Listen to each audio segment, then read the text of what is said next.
جو تحریک ہوگی وہ میں خود لیڈ کروں گا.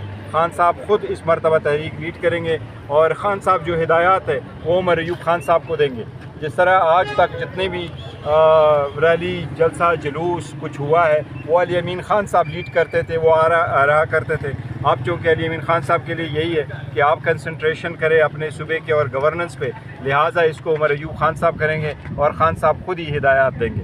اور آپ لوگ یہ بتائیے گا کہ احتجاج جو ہے اس کا ٹائم فریم کیا ہے؟ اور نہیں, خان صاحب نے ابھی ٹائم فریم نہیں دیا احتجاج کا, نہ کال دی ہے, نہ بھی خان صاحب نے کوئی اس کی ایگزیکٹ ڈیٹ دی ہے, لیکن وہ خان صاحب خود ہی دیں گے. پہلے بھی خان صاحب دیتے رہیں, آئندہ بھی خان صاحب کی طرف سے جب ہدایت آئے گی انشاءاللہ تعالیٰ پورے ملک میں کام کریں گے. تفویض کر دیا گیا پی ٹی آئی میں, اس کے حوالے سے دیکھیں اہم عہدہ تفویض نہیں کیا گیا ہے, لیکن اس میں خان صاحب نے ضرور کہا ہے کہ آج کے بعد چونکہ ہمارے باقی کیسز ابھی ہائی کورٹوں میں پڑھیں گے, خان صاحب کے لیے جو ہے خان صاحب نے اپنے لیے نام استعمال کیا ہے وہ ہے pattern in chief of Pakistan Tehreek Insaf. آج کے بعد خان صاحب نے جو آپ سے بات کی ہے, میڈیا سے بات کی ہے, انہوں نے یہ کہا کہ میں پی ٹی آئی کا پیٹرن ان چیف ہوں گا.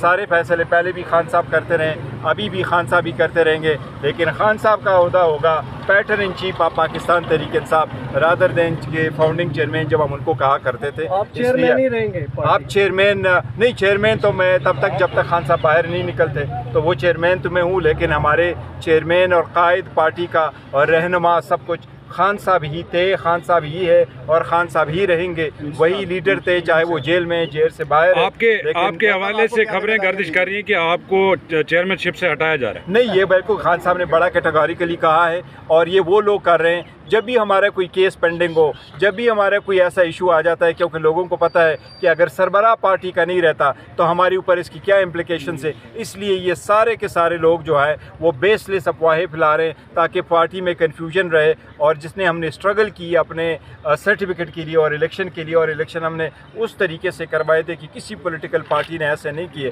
یہ وہ لوگ کرا رہے. آج خان صاحب نے آپ لوگوں کے سامنے بڑا کیٹیگوریکلی کہا کہ خان صاحب پیٹرن ان چیف ہے. فار دا ٹائم بینگ میں چیئرمین ہوں, کاغذوں میں ضرور چیئرمین ہوں, ادروائز ہمارا چیئرمین دن 1 سے جو ہے خان صاحب تھے اور خان صاحب ہی رہے. گوہر صاحب آپ ہمیشہ احتجاج کے حوالے سے دیکھو, اس مرتبہ ہمیشہ سے احتجاج کی ذمہ داریاں علی امین خان گنڈاپور صاحب کے ساتھ تھی. فیوچر میں اگر کوئی ہوگا تو وہ دیکھو ہدایات ڈفرینٹ ہوگی, کیونکہ اس مرتبہ خان صاحب کے مطابق کوئی ایسے ریلی وغیرہ نہیں نکلے گی جو ایک ہی جگہ پر آئیں. جس طریقے سے پہلے سارے کے سارے اسلام آباد کی طرف آتے تھے تو وہ ایک ریلی ہوا کرتی تھی. آپ خان صاحب کہہ رہے ہیں کہ پورے ملک میں ہوگا تو مختلف پورے ملک میں جب ہوگا تو مختلف لوگ اپنی. بیرسٹر صاحب آپ ہمیشہ بات چیت کے حق میں رہے ہیں شروع دن سے, یہ بتائیے گا کہ کیا ضرورت پڑی ہے, کیا وجہ ہوئی ہے خان صاحب کو ایک مرتبہ پھر احتجاج کی طرف جانا پڑا؟ اور خان صاحب نے اپنی پارٹی لیڈرشپ کو بھی چارج شیٹ کیا ہے کہ جو پارٹی لیڈرشپ کو کرنا چاہیے تھا, جو حکمت عملی بنانی چاہیے تھی, اس پہ خان صاحب کی ریزرویشنز ہیں. نہیں, سو پار خان صاحب نے ریزرویشن نہیں کی ہے. خان صاحب کو اپنی پارٹی کا پتہ ہے کہ خان صاحب کی پارٹی, ان کے ورکر, سپورٹر, ممبران نے بڑی قربانیاں دی ہے, چاہے وہ کے پی کے ہیں, چاہے وہ پنجاب کے ہیں. لوگوں نے کروڑوں کی جو ہے آفرز ٹکرائی ہیں, لوگوں نے بڑی سختیاں برداشت کی, ان کے گھر تباہ ہوئے, ان کے بچوں کے ایجوکیشن تباہ ہوئے, ان کے گھر جو ہے مسمار کیے گئے. لیکن لوگ خان صاحب کے ساتھ, اس نظریے کے ساتھ جمہوریت کے لیے ڈٹے رہیں, کڑے رہے اور کڑے رہیں گے. اس لیے خان صاحب کسی ایک سے بھی مایوس نہیں ہے. البتہ آپ نے صحیح فرمایا, میں ہمیشہ سے یہ کوشش کرتا رہوں کہ ڈائلاگ ہو, بات چیت ہو, پولیٹیکل مسائل کا پولیٹیکل حل نکلے. ابھی بھی میری خواہش ہے کہ ایسا ہی ہو, لیکن خان صاحب نے ضرور کہا ہے کہ ہم کہاں ہیں, دیوار کے ساتھ لگ گئی, کوئی راستہ ہمارے پاس بچتا نہیں ہے, تو مجبوراً ہے.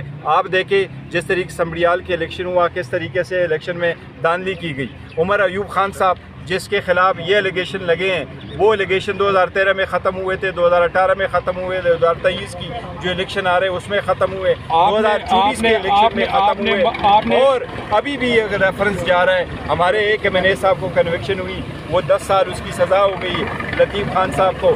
اور جو ہمارے چترال سے میں نے اسی طرح دوسرا ریفرنس, ایک ایسی قسم کا بوگس قسم کا ریفرنس دستی صاحب کے خلاف. اس لیے آپ نے فیلڈ مارشل کو مبارکباد پیش کی, جس پہ خان صاحب نے اعتراض کیا کہ ان کو مبارکباد نہیں پیش کرنی چاہیے تھی.